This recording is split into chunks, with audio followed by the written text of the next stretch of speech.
Olá, pessoas. Levanta a mão quem não está com sono nesse momento. Ih, bastante gente com sono, hein? Vamos lá, para quem não está com sono, boa tarde.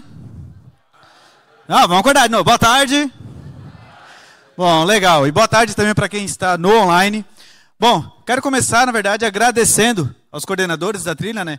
Primeiro, por dar a oportunidade de eu estar aqui para bater esse papo. O segundo, por confiar de eu estar aqui na Stadium. Sempre é um frio na barriga a mais estar aqui, né?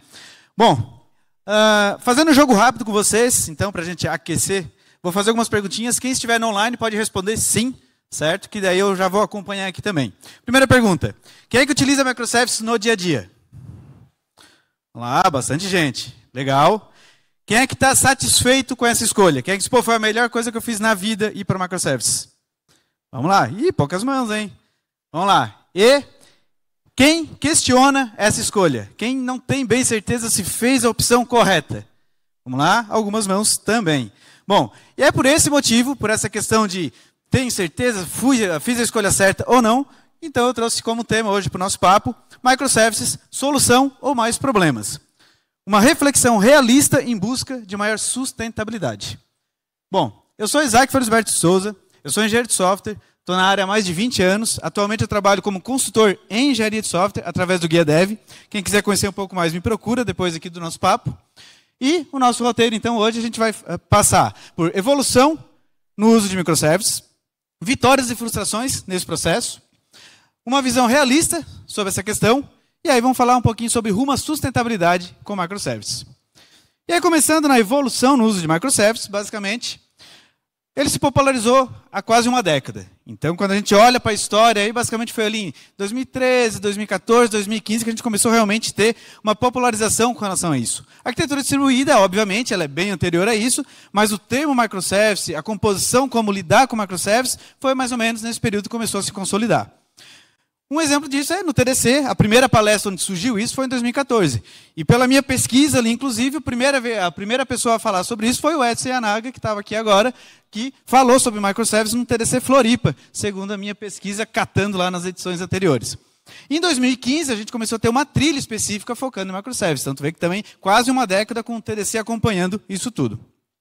Bom, e aí grandes empresas adotaram microservices no começo. A gente teve realmente grandes players que tiveram a iniciativa com relação a isso. Então a gente teve aí Netflix, Amazon, eBay. E além de elas serem pioneiras nessa questão, elas realmente também contribuíram com a comunidade. Criaram bibliotecas, ajudaram na criação de ferramentas, ou seja, não foi só uma questão de adotar, elas realmente incentivaram o uso disso.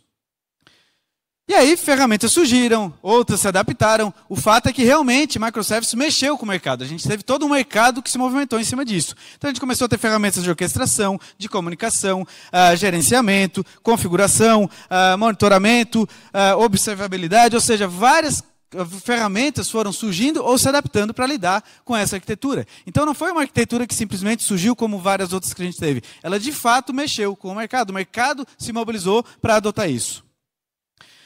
E aí, microservices basicamente se tornou sinônimo de arquitetura moderna. E a sua antagonista, os monolitos, né, se tornou basicamente ali uma figura de uma arquitetura ultrapassada. Embora eu, pessoalmente, não ache que seja o caso de um monolito ser ultrapassado, mas isso é uma questão hoje bem real na comunidade. Tenho microservices, sou moderno. Tenho monolito, cara, isso não está legal. Bom, e você pode gostar ou não de microservices, certo? Mas a gente não pode negar que, a gente não pode ignorar que microservices é uma realidade. E que é a preferência de muitas pessoas devs. Ou seja, muitas pessoas gostam de trabalhar com microservices. Se ainda não estão buscando, e as que já estão, a maioria delas está satisfeita, certo? Bom, então a gente passou aqui rapidamente sobre esse histórico de microservices, só que nesse processo a gente teve aí vitórias e frustrações, né? Bom, falando das vitórias, a gente teve aí realmente cases de gigantes, né? Então a gente teve muitas empresas grandes que adotaram essa arquitetura e realmente conseguiram ter grandes vitórias. A gente não consegue pensar hoje, por exemplo, Netflix, Spotify, Uber, pensar a solução que eles têm a nível global, com a quantidade de requisições que eles têm, com a quantidade de usuários que eles têm, eles conseguiram fazer tudo isso sem usar uma arquitetura, por exemplo, como microservices. Então, de fato, microservices para essas grandes empresas realmente fez toda a diferença. A gente teve cases nacionais também que se destacaram. A gente tem o Nubank, iFood, a gente tem o Mercado Livre, embora a origem do Mercado Livre não seja brasileira, seja argentina, mas é uma empresa com um laço muito forte com o Brasil. Então, a gente realmente teve empresas que, ao adotar microservices, tiveram vitórias. Pelo menos dentro daquilo que a gente imagina, né? Bom, e por que elas tiveram essas vitórias? Porque elas conseguiram pegar o monolito, que era lá uma tempestade, digamos assim, que eles tinham, e conseguiram converter para vários microservices lá, todos eles bonitinhos, arco-íris, tudo bonitinho, funcionando, se comunicando, né? Bacana. Então eles realmente, pelo menos até onde a gente conhece, nem todo mundo estava lá dentro para saber se foi bem bonitinho assim com arco-íris, mas o fato é que eles hoje estão aí, tão fortes, e é a arquitetura que eles utilizam. Bom, mas nesse processo a gente teve algumas frustrações. E por que algumas empresas não conseguiram lidar bem com isso? Muitas empresas não conseguiram ainda obter resultados satisfatórios. Ou seja, foram para microservices e, por algum motivo, não escalaram do jeito que imaginavam que ia escalar, as coisas ficaram mais complexas, ou seja, a ida para microservices, o negócio não funcionou muito bem. E provavelmente, na verdade, elas tinham lá um monolito, e digamos com essa figura meio complicado, digamos assim, e o resultado, na verdade, foi que eles só tiveram microserviços continuando com a complicação que eles tinham. Então, eles tinham uma grande complicação e ficaram com coisinhas complicadinhas lá, digamos assim, né? Inclusive, a gente teve quem voltou para o monolito, né? Então, a gente teve aí no último semestre algo que foi bem noticiado, que algumas pessoas, mas como isso aconteceu? E se eles voltaram para o monolito, isso quer dizer que fez sentido para eles. E não é necessariamente uma questão de certo ou errado. O fato é que, então, temos empresas que tiveram vitórias e empresas que sim tiveram algumas frustrações. Bom, e aí com isso, uma frase foi muito dita nesses últimos anos, né? Que microservices não são para todas as empresas. E é autor desconhecido, porque realmente eu não consegui rastrear quem falou isso pela primeira vez, mas essa frase já foi dita algumas vezes. Ou seja, existe essa questão de que nem toda empresa deveria ir para microservices. Bom, e aí isso trouxe um questionamento. Então quer dizer que microservices não é bom? Quer dizer que microservices não é arquitetura boa? Bom, e aí por isso a gente chega no nosso terceiro tópico. Tem uma visão realista com relação a toda essa questão sobre microservices. Então vamos começar a tentar ter essa visão realista. Vamos lá. Primeiro ponto. Microservices é uma ótima arquitetura. Simples assim. Mas por que ela é uma ótima arquitetura? De novo, pense naquelas grandes empresas, se elas conseguiriam estar atuando com o tamanho da solução que elas têm hoje, se elas não utilizassem microservices. Será que o monolito ia suportar? Provavelmente não. Então, tirando qualquer questão de paixão, microservices é uma arquitetura boa. Simples assim. Contudo, ela é apenas isso, uma arquitetura. Assim como o monolito é uma arquitetura, assim como client server, assim como server-side, assim como várias outras que a gente já teve. É apenas mais uma arquitetura. Bom, e ela não resolve os problemas porque ela é a arquitetura certa. No caso dessas grandes empresas, não foi porque ela resolveu porque ela é a arquitetura certa ou porque é a arquitetura mais moderna. Não, ela resolveu porque há cenários onde ela pode ser a arquitetura certa. Ou seja, eu tenho que entender qual é o cenário que está sendo utilizado. E quando você adota microservices, você precisa ter conhecimento e organização dentro do seu time e dentro da sua empresa. Se você não tem isso, você acaba talvez indo mais para o lado da frustração do que da vitória. E aí, para exercitar um pouco mais essa questão, vamos pensar em empresas que foram adotar microservices, mas não seguiram algumas coisas, e aí tendo um pensamento bem crítico. Vamos lá. Se não houver a capacidade nas empresas que adotaram, que estão adotando, de modelar domínios, de modelar contextos, entidades e contratos, provavelmente você vai ter autoacoplamento, estabilidade de contratos, fragmentação excessiva. Ou seja, se você sequer tem visão do que são esses sistemas, cara, modelar domínio, o que é isso? Modelar contexto, o que são essas palavras? Você já está um passo de provavelmente estar mais próximo da frustração do que da vitória. Por quê? Porque isso é essencial para você poder organizar bem seus microserviços. Agora, se você se não tiver no seu time conhecimento sobre formas e protocolos de comunicação, uso de eventos, segregação de dados, esse é um ponto essencial. Então, provavelmente haverá lentidão no uso da solução, excesso de dependências, dificuldades com persistência e consistência dos dados. Então, se você não tiver atenção ao quadro branquinho ali, provavelmente você vai ter aquele resultado. E se não houver processo de implantação independente, se não houver, esse processo for automatizado, se não houver monitoramento, se não houver rastreabilidade, então provavelmente você vai ter muito tempo gasto com tarefas manuais, de DevOps ou de infra, você vai ter instabilidade ou falta de confiança no ambiente de produção. Então, adotar microservices sem lidar direito com essas questões, você provavelmente vai estar mais próximo de uma frustração do que necessariamente uma vitória. Bom, e se houver muitos microservices e poucos devs no seu time, bom, a tendência é que vai haver dificuldade de organizar o trabalho, gerenciar as entregas e garantir a qualidade, porque você vai ter as pessoas sobrecarregadas tentando dar conta de gerenciar tantos microservices. E, por fim, se o seu time não possui experiência e tempo para aprender e amadurecer essa questão, então, provavelmente, microservices só vai consumir o tempo e a energia do seu time e ele pode não trazer os benefícios. Então, as empresas que tiveram vitórias, provavelmente elas conseguiram atuar bem nessas questões. As empresas que tiveram frustrações, provavelmente elas não conseguiram dar a atenção adequada a essas questões. E tu vê que aqui eu não estou falando sobre vantagens e desvantagens de microservices. Estou falando sobre outras coisas que vêm junto com o pacote de arquitetura de microserviços. Bom, então não basta avaliar vantagem e desvantagem, é necessário pensar em sustentabilidade. Ou seja, eu tenho que trazer o conceito de sustentabilidade para o meu dia a dia quando eu faço a adoção de microservices. E aí a gente chega ao nosso quarto ponto, que é rumo à sustentabilidade. Como é que então a gente chega a essa tão falada sustentabilidade? Aí para poder entender isso melhor, eu vou trazer um pouquinho então o que é sustentabilidade, né? Qual é o conceito de sustentabilidade? Em resumo é, satisfazer as necessidades atuais, sem comprometer a capacidade das gerações futuras de satisfazerem suas próprias necessidades. Ou seja, o que eu estou fazendo agora tem que atender para mim agora, mas eu não posso comprometer as gerações futuras de também poder atender às próprias necessidades. E como é que a gente pega isso, então, faz uma correlação com relação a software? E mais específico em arquitetura. Então, refazendo a pergunta, o que é sustentabilidade em arquitetura de software? E aí a gente chega a esse conceito.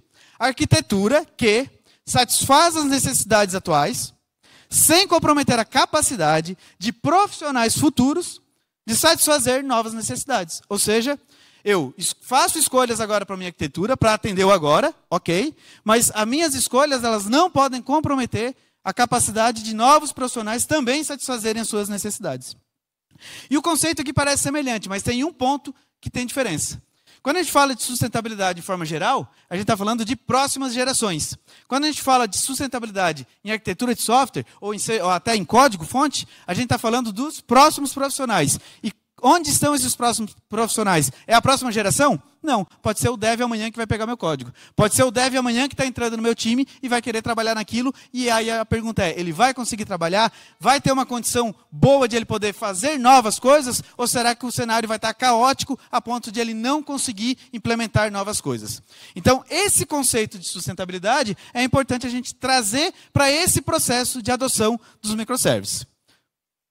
Bom, então, para um microserviço, para usar microservices ser uma solução, a gente precisa ponderar como cada decisão vai impactar a solução no futuro. Ou seja, cada decisão que eu tomo, dentro desse processo de adoção, isso pode me tornar sustentável ou pode simplesmente comprometer o meu processo e eu posso estar muito mais próximo da frustração. Bom, então vamos começar com o primeiro ponto, que talvez seja o mais perguntado ao longo dessa quase década, digamos assim, né? Qual o tamanho dos microservices? Quantos microservices eu devo ter? Essa pergunta ela é exaustiva, né? E a gente já teve algumas respostas mais definitivas, mas com o tempo a gente foi entendendo que, opa, isso não é bem assim, a gente não é uma resposta única.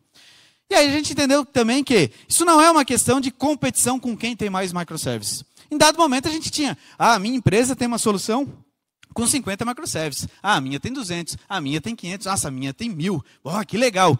Será que isso é o mais importante? A quantidade de microservices, o tamanho disso?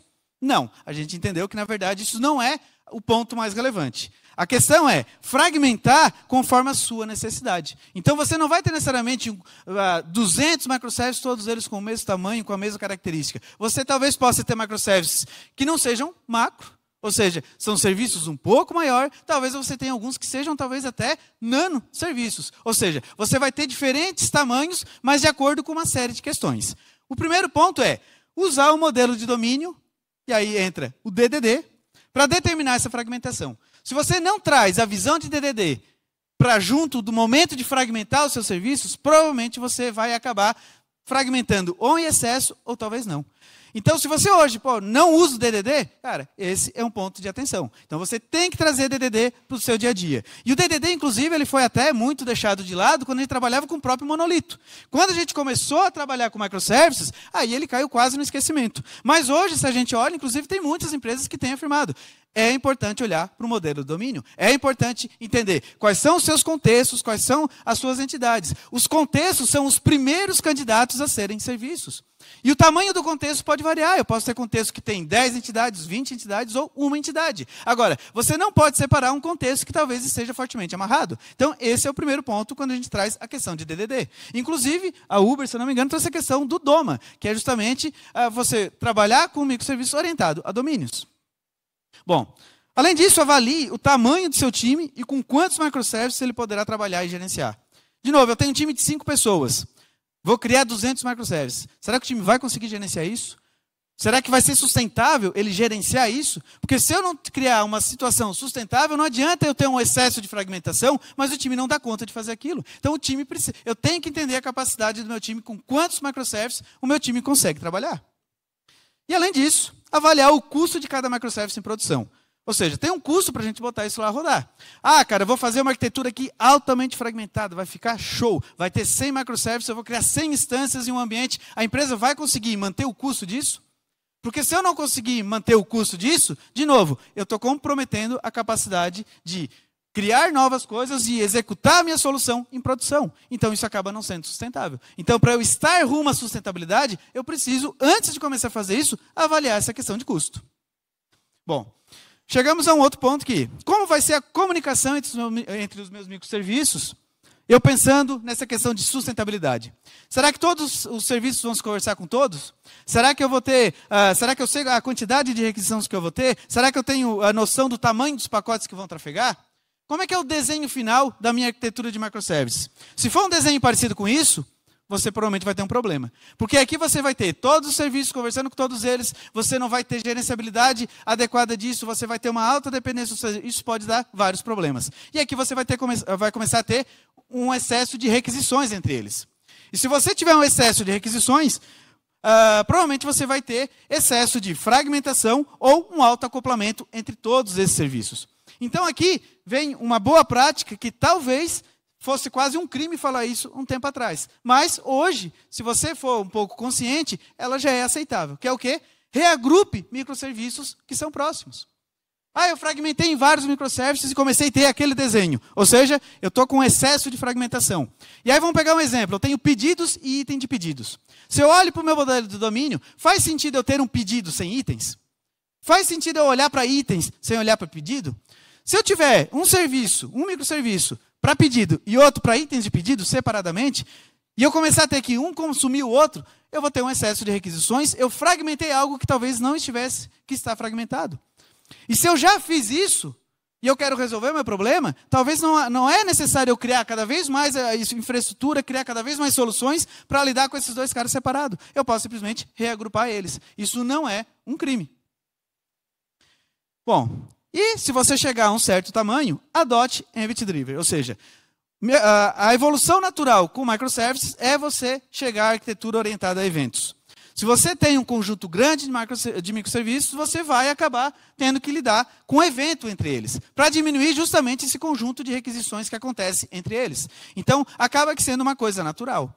Quer dizer que a arquitetura orientada a eventos vai resolver meus problemas? Não, ela também tem vários pontos de atenção e ela também precisa ser bem avaliada com relação à sua adoção. Mas é o processo natural. Para quem avança em microservices, vai chegar na arquitetura orientada a eventos. Se você não fazer esse passo, provavelmente você vai ter um desenho parecido com aquele ao fim do seu processo de adoção.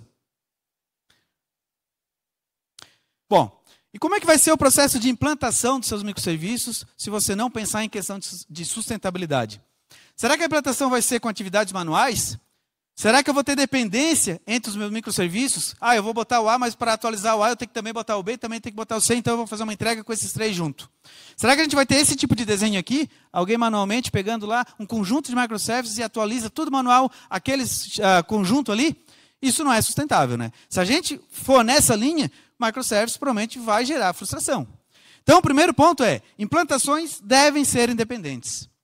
Essa é uma das coisas que mais consolidou com relação a essa quase década de microserviços. Cada microserviço tem que ser independente com relação à sua implantação.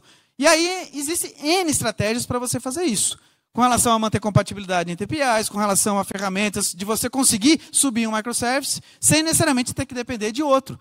Se você não der esse passo, você está mais ao rumo de não ser sustentável do que ser sustentável, certo? E além disso, tem que ser automatizada. Você não pode, imagine eu tenho 200 microservices e eu vou ter ali uma pessoa tendo que atualizar 30 microservices de forma manual. Ou, não, o pacote vai automaticamente, mas ele tem que rodar uma migração de dados manualmente. Ele tem que pegar e rodar um comando de configuração X ou algum script Y para poder atualizar em produção.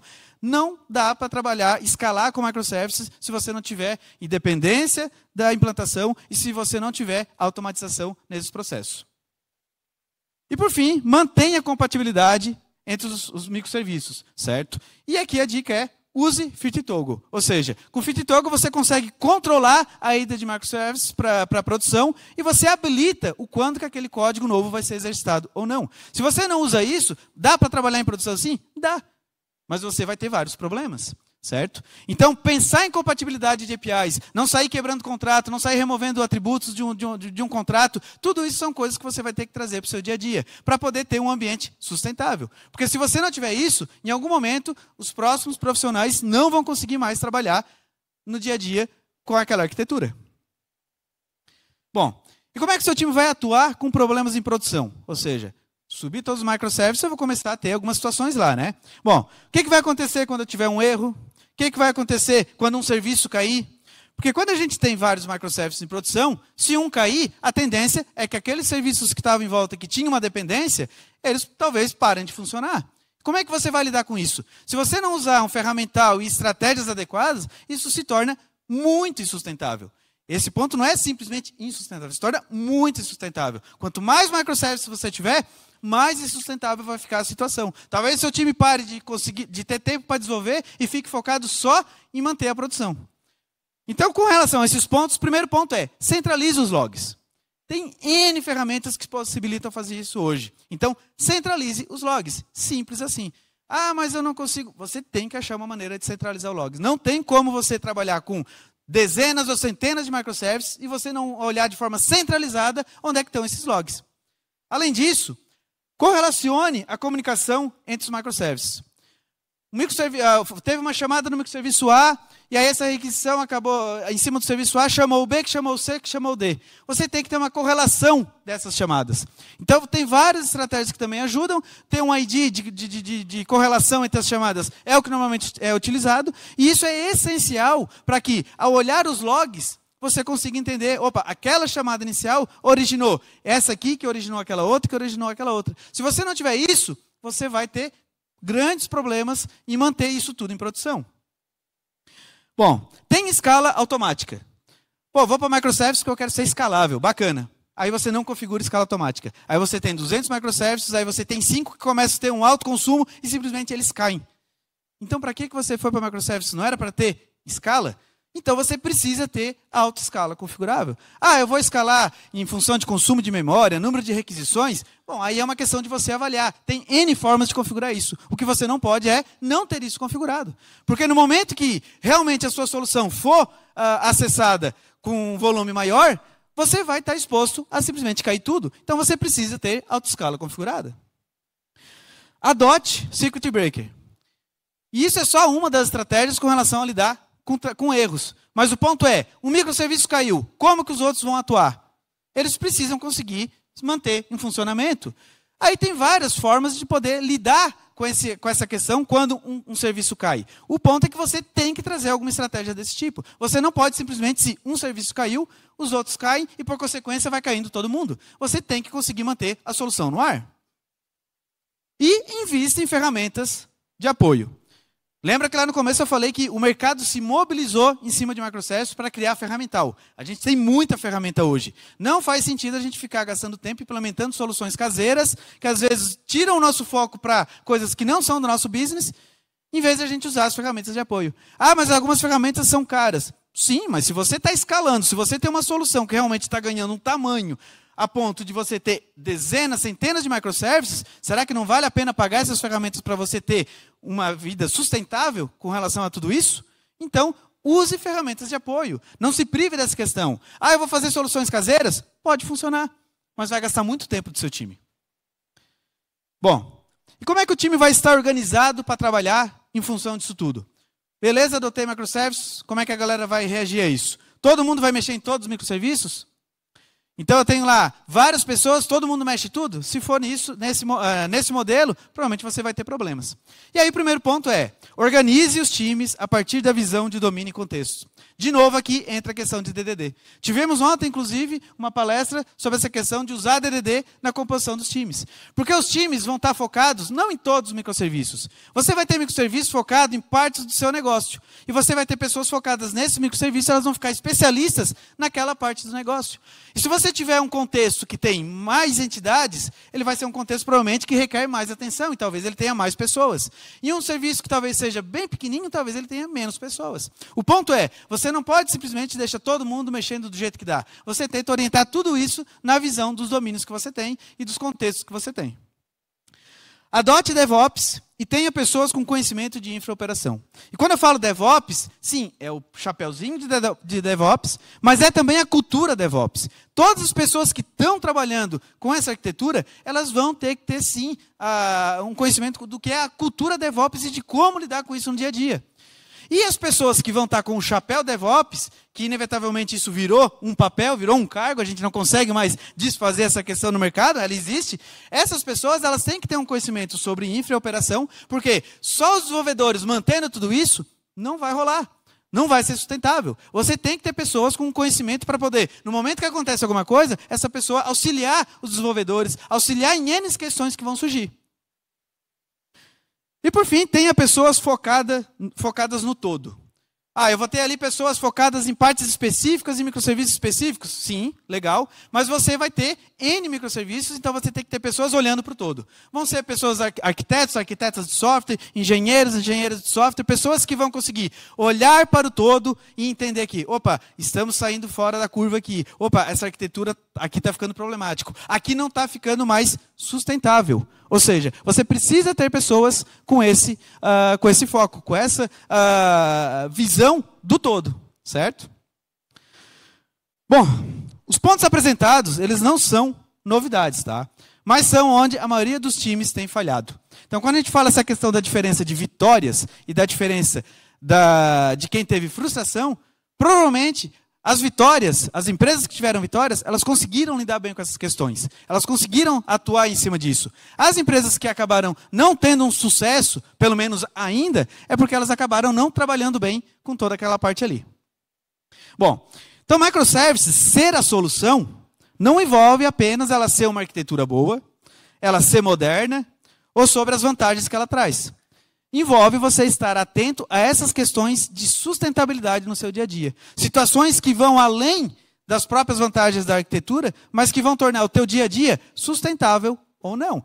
Se você vai estar próximo daquela tempestade e vai migrar e vai virar arco-íris, ou se você vai estar próximo daquele monolito mais complicadinho e que vai só virar várias pequenas complicaçõezinhas, certo?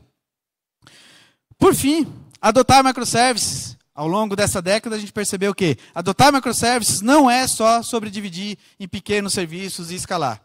É sobre avaliar se a complexidade que vem junto com tudo isso, se ela pode ser absorvida de forma sustentável pelo meu time.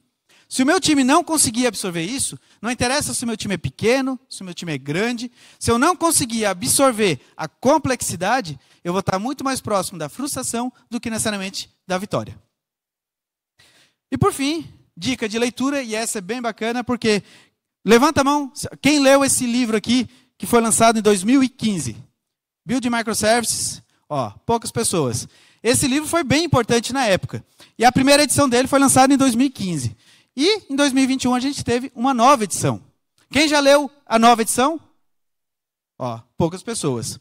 E esses 2 livros são importantíssimos. E talvez agora, com a segunda, você não precise ler a primeira. Mas a segunda edição traz uma questão bem bacana, que é a reflexão do próprio Sam Newman com relação a tudo que ele falou no primeiro. E tudo que ele viu o mercado adotando e trabalhando com relação a microservices.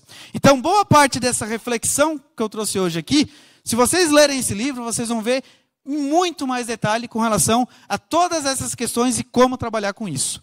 E o ponto mais importante é, vocês precisam entender que microservices é uma arquitetura boa, mas você precisa entender que absorver a complexidade, se você não conseguir fazer, você talvez não dê certo. Espaço para dúvidas, então, perguntas aí, enquanto a gente tem as dúvidas, quem tiver aí querendo alguma ajuda em engenharia de software, pode escanear esse QR Code aí e concorrer a um papo gratuito com o Guia Dev. Enquanto isso, dúvidas?